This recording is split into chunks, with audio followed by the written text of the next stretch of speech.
Wow, grabe. Mm. So sayang mga commander. For today's video mga commander, kukuha tayo ng guyabano. May dala tayong panungkit. So mga commander, nandoon may guyabano doon, oh. Ayan, sa point ng ang panungkit. So, di ko alam kung hinog na siya mga commander ha, pero alamin natin kasi pag sobrang hinog na siya at nasa puno, ang hirap sungkitin. Tapos yung pangnungkit ko walang panalo mga commander, walang panalo. Kailangan kasi may net dito o yung parang sibot o sigpaw para yung gayabano pag hinog ay makats dito sa may panungkit mismo, hindi na bababa sa lupa. So mga commander, titingnan natin kung hinog. Ito-try natin, ipo-point out natin kung tutusukin natin yung guyabano mga commander kung hinog na siya. Tapos susungkit natin. Kahit nahilaw siya mga commander, susungkitin pa rin natin siya para in case na pag hinog na siya ay dito na siya sa baba mahinog to. Tara, let's go. Titingnan natin yung guyabano.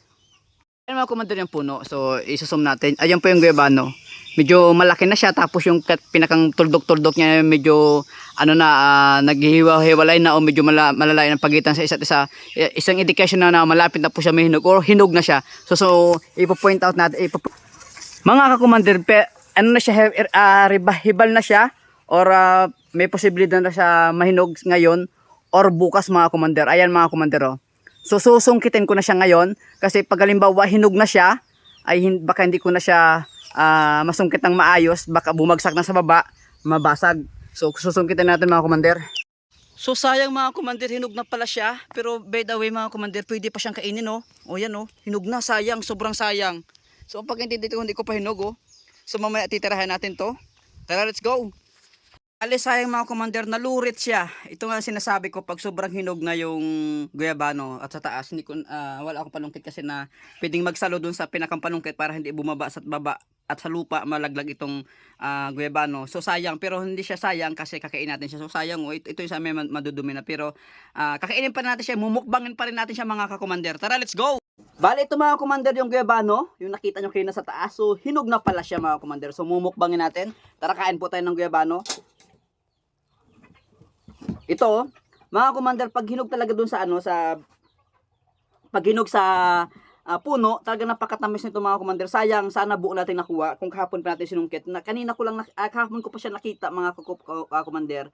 Pero hindi ko alam na sobrang overripe na pala siya. Overripe na talaga siya kasi nga pagbaba pa lang nalurit na siya. Pero masarap pa rin siya mga commander. Tara, samahan niyo akong kainin itong guyabanong ayun, napitas ko di sa paligid ng aking area.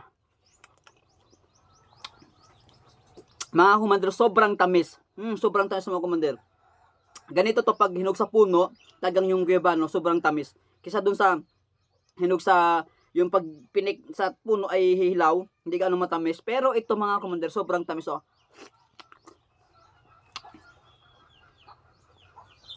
Grabe. Gusto nyo? Dati kasi mga commander, sobrang dami dito. Pero ngayon, ayun, oh. Wow. Puting-puti. Wow, sarap. Fresh na fresh.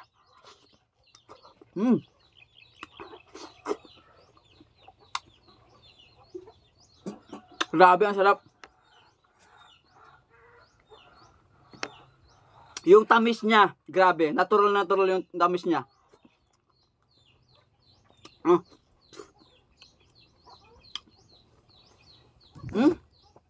Malaki pa tong. Siguro kung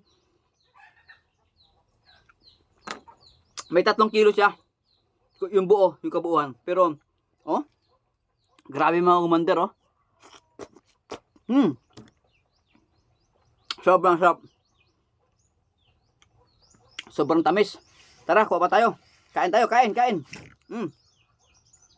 Kahit medyo na siya, lambog na siya, pero napakasarap pa rin mga commander.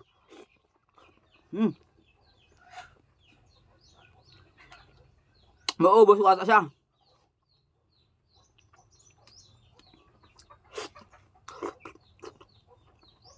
Yung katas, yung juice niya, oh.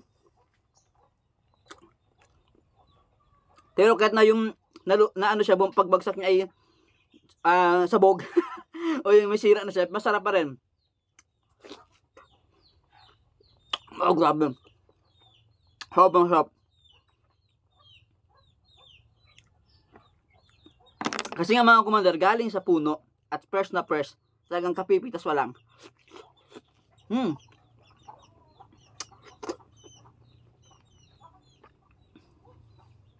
Grabe ang tamis.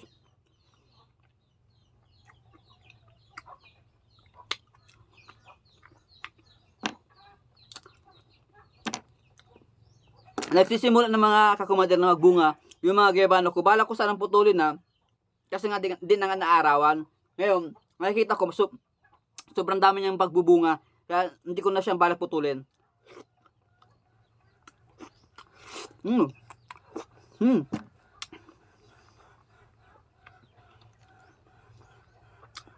Grabe, ang sarap.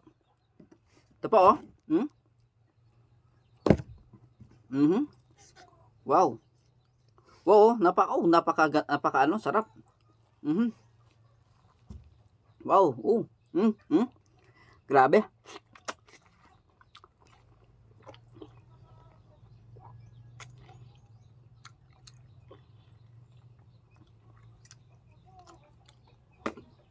Actually, marami nagre-request sa akin ito. Hihingi. Ang problema, madalang na po magbunga ang gayabano ko. At ito, muntik ko pang hindi makita kasi nakatago siya.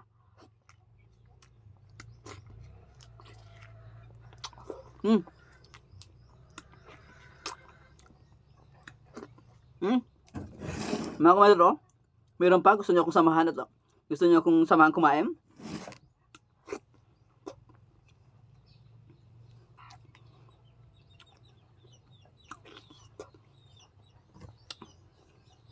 Ayan mga komandero, last na ito.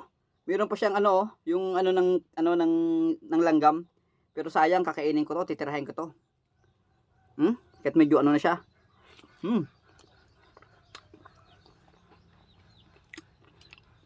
Maraming gustong humingi sa akin pero madalang siya bumunga. Ngayon bumunga, ako naman titira ngayon muna sa una.